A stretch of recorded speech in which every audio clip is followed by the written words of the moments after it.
उस दिन हमने देखा था वर्ब की डेफिनेशंस और टाइप्स भी पढ़े थे। आज हम डिटेल में पढ़ेंगे इसके types of verbs. Action verb, static verb, transitive verb, intransitive verb, auxiliary verb, modal verb, phrasal verbs, regular verb, irregular verb. ये 9 वर्ब्स होती हैं। अब इनकी डिटेल्स देख लेते हैं। फर्स्ट है action verb. A verb that expresses action, drive in. We often drive past their house and think in. Let's think about the problem are both action verbs.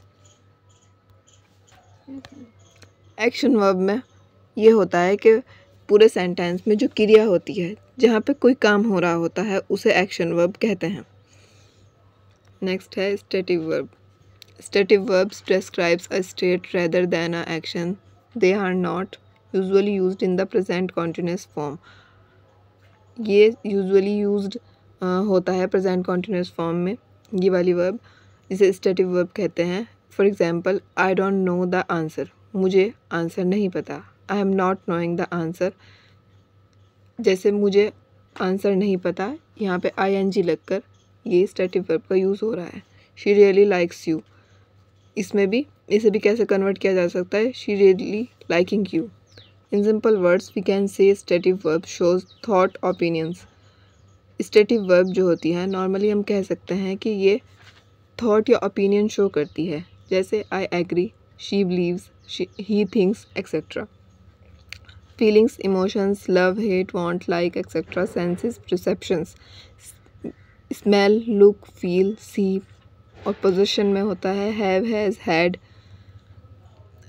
जैसे कह सकते हैं I have a pet, मेरे पास एक पेट है। Profession और position में ये ऐसे यूज़ हो सकता है आई एम अ टीचर, मैं एक टीचर हूँ। ही लिव्स इन जापान, वो जापान में रहता है। नेक्स्ट है transitive verbs. A transitive verb is a verb that accepts one और मोर ऑब्जेक्ट्स। ट्रांसिटिव वर्ब उसे कहते हैं जहाँ पे एक या उससे ज़्यादा ऑब्जेक्ट्स एक्सेप्ट किए जाते हैं, यूज़ किए जाते हैं। For example, to enjoy in Donald enjoys music. ये 2 वर्ड्स हैं लेकिन सेंटेंस में 2 बार आए हैं। क्यों? क्योंकि ट्रांसिटिव वर्ब उसे ही कहते हैं जहाँ एक वर्ड का 2 बार यूज़ हो। Need a direct object. For example, I love what, मतलब जिस चीज़ के भी बारे में हम बात कर रहे हैं यहाँ पर वो लिख सकते हैं, जैसे आई लव माई कंट्री। इसकी जगह कुछ भी आ सकता है कंट्री की। ही सपोर्ट्स वॉट, जैसे कि आप कुछ भी इसकी जगह सेंटेंस में लिख सकते हैं अपने according. He supports the poors, वो गरीबों की मदद करता है। नेक्स्ट है intransitive verbs. An intransitive verb is a verb that does not require a direct object. इसमें इंट्रांसिटिव वर्ब में डायरेक्ट ऑब्जेक्ट की कोई रिक्वायरमेंट नहीं होती। अ नाउन, प्रोनाउन और noun phrase to indicate the person और थिंग एक्टेड अपॉन। इसमें noun, pronoun या जो भी इसमें इंडिकेट करता है उसमें उसका डायरेक्ट होना ज़रूरी नहीं होता। In simple words we can say it do not need a direct object. इसमें डायरेक्ट ऑब्जेक्ट की ज़रूरत नहीं पड़ती। फॉर एग्जाम्पल, शी लाफ्ड, वो हंसती है। इसमें नहीं बताया गया है कब हंसती है, क्यों हंसती है, तो इस जगह और कौन हंसती है ये भी नहीं बताया गया, बस वह का जिक्र हुआ है। शी से इंडिकेट होता है कि ये लड़की है, बस इतना ही पता होता है। इसमें डायरेक्ट ऑब्जेक्ट की ज़रूरत नहीं होती। आई रीड, ही ड्राइव्स, इसमें नहीं पता चल रहा है कि पूरा सेंटेंस किसके बारे में बात हो रही है। ये तीनों अलग अलग सेंटेंस हैं, she laughed, I read, he drives, लेकिन तीनों में ही कुछ नहीं पता चल रहा है कि किसके बारे में बात हो रही है, कब बात हो रही है, तो इसलिए ये इंट्रांसिटिव वर्ब होता है। फिफ्थ है auxiliary verbs. These verbs are used to support the main verb. 3 most common auxiliary verbs हैं are, be, do, has, have. इन वर्ब्स में ये वर्ब वो होती हैं जो मेन वर्ब को सपोर्ट करती हैं, इसलिए लगाई जाती हैं सेंटेंस में कि मेन वर्ब को सपोर्ट कर सकें।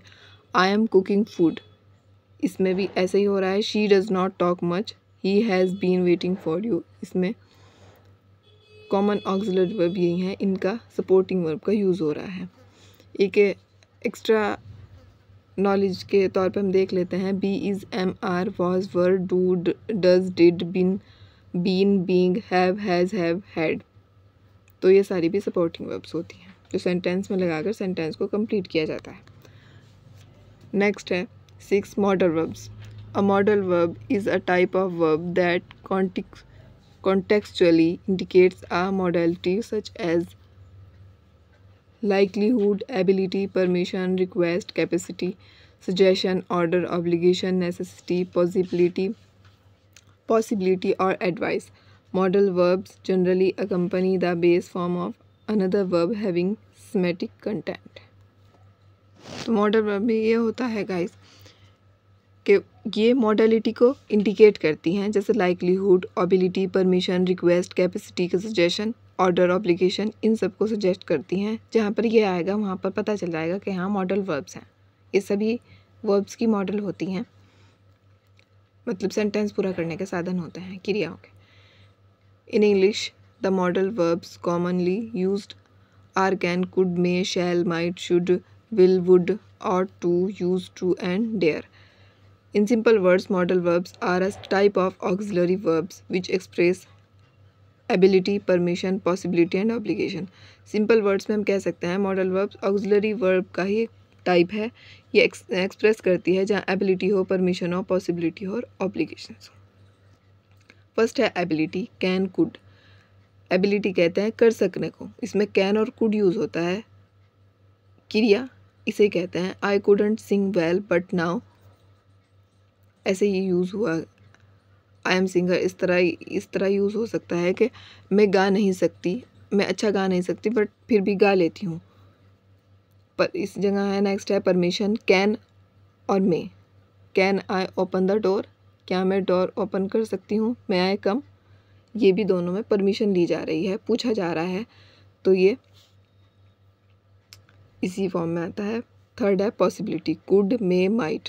इट कुड रेन, ये है मतलब बारिश हो सकती है। इट मे रेन, ये है वीक पॉइंट के बारिश हो भी सकती है, शायद बारिश हो, ऐसे भी बोला जा सकता है। It might rain list chances, मतलब जब बिल्कुल किसी चीज़ के चांसेस ना हो वहाँ पे यूज़ होता है माइट। तो कुड, मे, माइट ये सब मॉडल वर्ब्स में आता है। फोर्थ है obligation, could, should, must. You should go to doctor, तुम डॉक्टर के जा सकती हो। सेकंड है you should go to doctor, तुम्हें डॉक्टर के जाना चाहिए, ये होती है प्रेफरेंस। थर्ड है you must go to doctor, तुम्हें डॉक्टर के जाना ही चाहिए।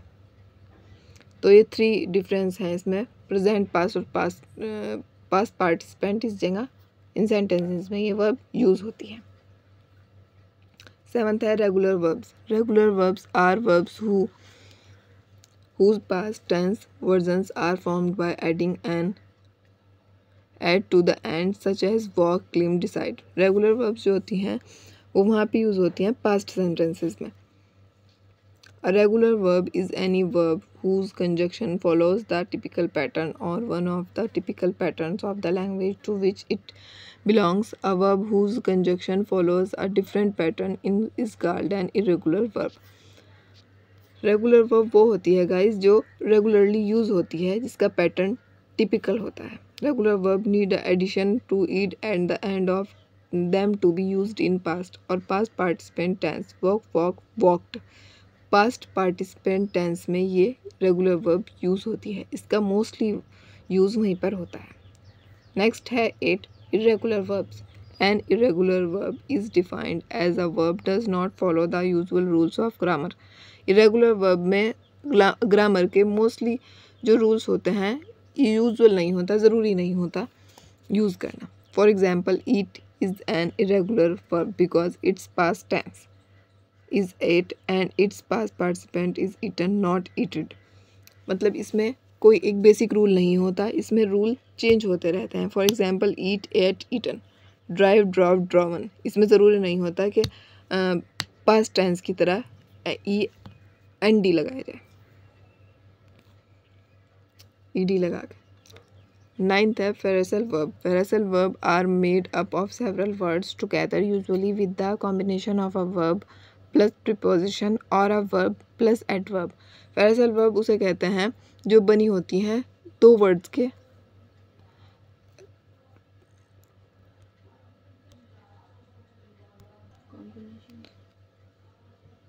कॉम्बिनेशन से बनने वाली वर्ब को फ्रेसल वर्ब कहते हैं। जैसे टेक ऑफ, टेक भी और ऑफ भी दोनों ही वर्ब हैं, पुट ऑन, ये भी दोनों वर्ब है। मेल्ट डाउन, इससे पूरा मिलके सेंटेंस बनता है, दोनों ही सेंटेंस में यूज़ होती हैं। नेक्स्ट है put up with, get away with. तो ऐसे नेक्स्ट देख लेते हैं phrasal verbs has no rules. Phrasal verb के पॉइंट्स हैं कि इसका कोई रूल नहीं होता। दे हैव मल्टीपल मीनिंग्स, इसके कई मीनिंग्स निकलते हैं, कई मीनिंग्स होते हैं। It can not be self constructed, ये खुद से जुड़ी हुई, खुद से बनी हुई नहीं होती है। We need to memorise them, हमें ये पहले से तय नहीं होती है, हमें इससे खुद से याद करना पड़ता है। तो गाइज़ आज के लिए बस इतना ही, मिलते हैं फिर किसी नई वीडियो में नए टॉपिक के साथ। तब तक के लिए गुड बाय।